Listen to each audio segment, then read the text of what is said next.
নমস্কাৰ বন্ধুসকল, মই আজি আপোনালোকক জনাব বিচাৰিছোঁ এই যে ফাগুন চত মাহত লোকেল মুৰ্গীৰ বেমাৰ হয়, এই বেমাৰটো হোৱাৰ আগতে কি কৰিব লাগিব। ৰাণীখেত নামৰ যিটো ভেকচিন পায়, সেই ভেকচিনটো আপুনি যদি 100 মুৰ্গীৰ বাবে আনে তেন্তে 50 টকামান ল'ব। সেইটো ভালকৈ আনি আপুনি দেউকাৰ তলৰ চিৰিঞ্জেৰে দিব পাৰে।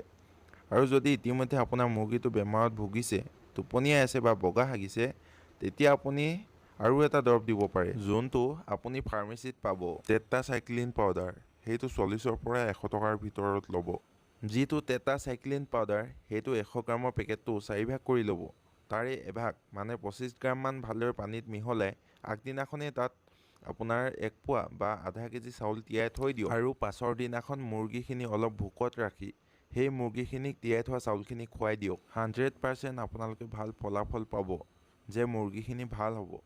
মই প্ৰমাণ পাইছোঁ, সেইবাবে এই ভিডিঅ'টো বনালোঁ। আৰু যদি আপোনালোকে মোৰ এনেকুৱা ভিডিঅ' আশা কৰে বা চাব বিচাৰে, তেন্তে মোৰ চেনেলটো ছাবস্ক্ৰাইব কৰি থ'ব আৰু বেল আইকনটো অন কৰি থ'ব। ধন্যবাদ।